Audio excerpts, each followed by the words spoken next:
Hey, folks. So, I've been on Facebook some. As you know, I just got back off a 30-day ban. I was on my other account. We're seeing this stuff in Portland where these federal agents in unmarked vehicles are snatching people up and detaining them, book and release, essentially, I guess. This is reminiscent of the Stasi and the Gestapo, folks. I mean, if you claim to be a patriot or a 3%er or whatever any of that is, whatever you claim to be, if you favor a police state, you are a Tory loyalist. You are no patriot, okay? These people are not your friends. Bill Barr has proven that. They have actually wrote the FBI now is considered the boogaloo to be on a terrorist watch list, just like Antifa was. I warned every single one of you people weeks ago on a live video that this is exactly what was going to happen when they said Antifa is going to be a terrorist organization. It's not Antifa. They're coming after everybody that is a dissident, that they feel if you speak against the government for any reason, you are their enemy. Get that through your head, okay? I mean, I want you to let it burn through your head, because if you speak against the government at all, you're their enemy. What's going to happen when the food shortages hit? What's going to happen when there's no food in the stores and people start protesting about food? Who picks them up? Where do they go? Hey, George, how you doing? Folks, it's time that you make a stand, okay? I don't advocate for robbing people's houses and all. And what this whole movement of Antifa, BLM, and all that is, it's reminiscent of a Bolshevik revolution. Now, you can say that's not going to happen here, bullshit. It's going to happen. You're going to have a Bolshevik revolution. So here's what's going to happen in November. I'm a firm believer of it. Trump gets reelected, or Biden gets reelected, or Biden gets elected. The only fight here right now is full-blown fascism on the Republican side, or full-blown communism on the other side. Okay? That's the only thing that's going to happen different. There's no way of fixing it, no other way. Okay? Everybody goes, well, Joe, you don't want a government. You're an anarchist. I'm a minarchist. So let me explain the difference to some of these people, because obviously some people are just too thick to understand that. I don't favor a robust federal government at all.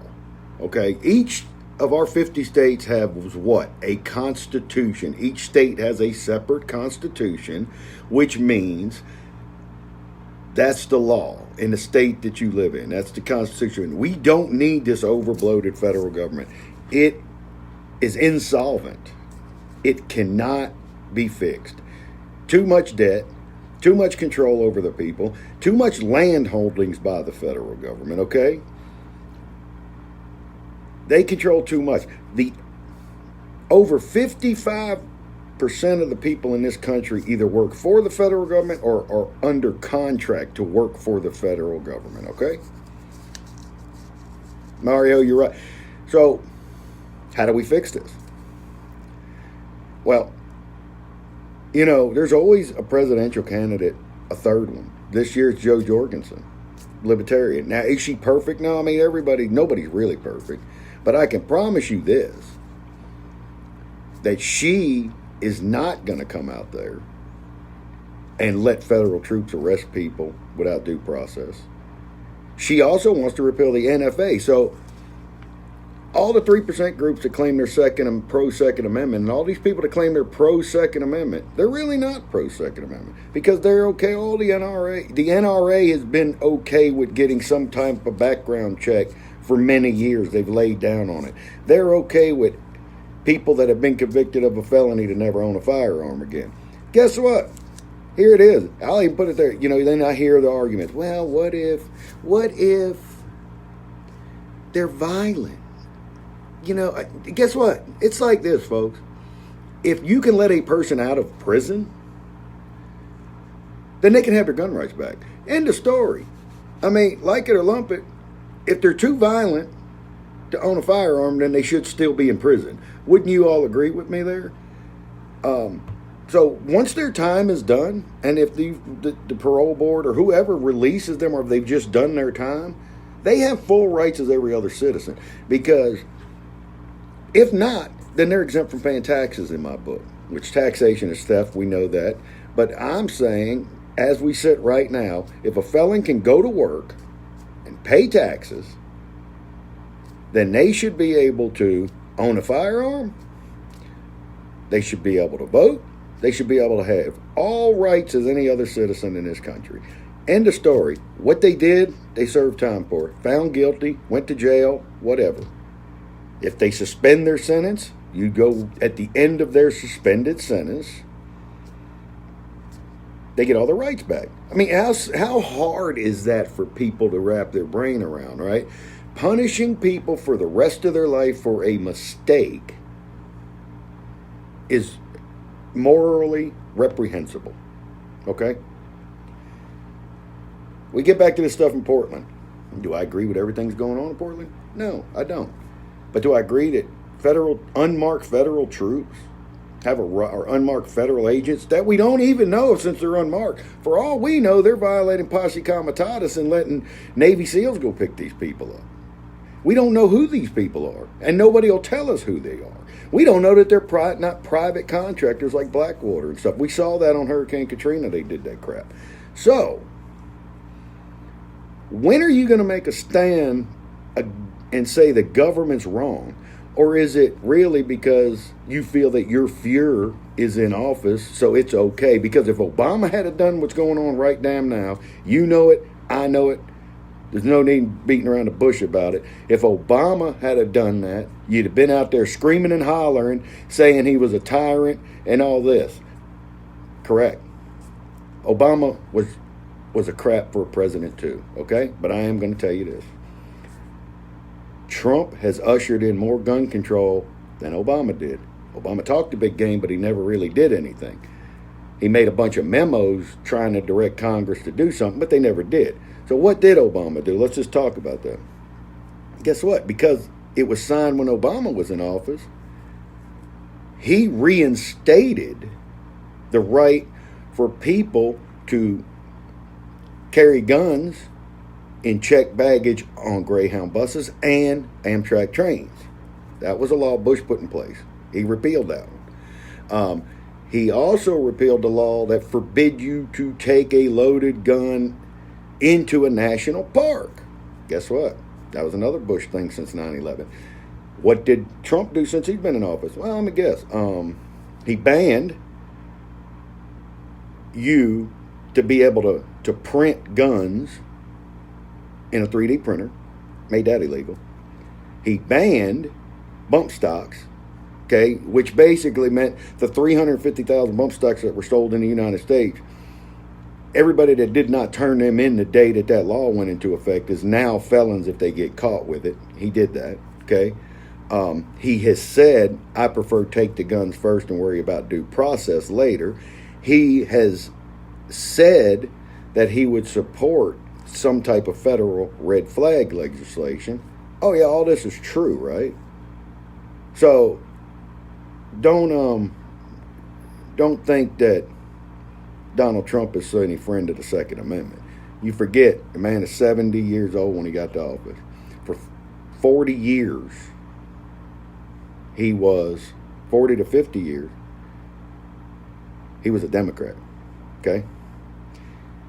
He is no friend of ours. If you go back to 2013, he tweeted on his Twitter, and they're still out there, folks. You can find them. 2013 on his Twitter, after a mass shooting, he said, I'm a strong supporter of the Second Amendment, but he said not everybody needs to own these guns, these assault rifles. But all of a sudden now he changed because he ran as a Republican. He could get NRA support, really? But the NRA didn't call him out on this crap. Nobody does. So, wake up, folks. None of these people care about you. They don't care. They don't like us because we're free thinkers. They like the ones that go out here with the thin blue line stickers on their trucks and the bootlickers. And I'm sorry to call it, I'm just saying it how it is. I mean, if you think the cops got your best interest at heart, you're a bootlicker. Okay? I'm sorry. They don't care. They will enforce unconstitutional laws. That's their job, to enforce unconstitutional laws. Okay? If you're innocent and you prove yourself innocent, who reimburses you, right? You lose your house, your job, your wife, maybe you lose your whole family over a trumped up bullshit charge. Okay? Nobody reimburses you for that. They're not your friends. Get that out of your head. The redcoats during the American Revolution were the cops of the time. Let's just think about that. They had to make laws.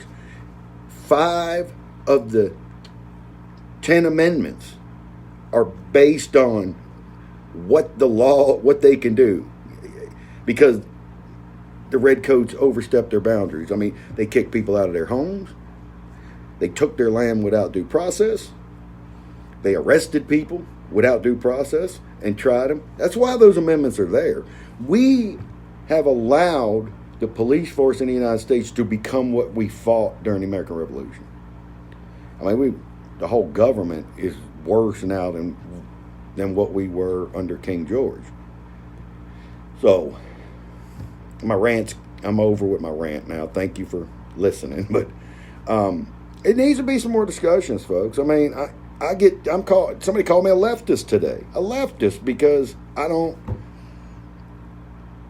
support the Confederate flag, because I feel that they were an enemy of the United States at the time, right?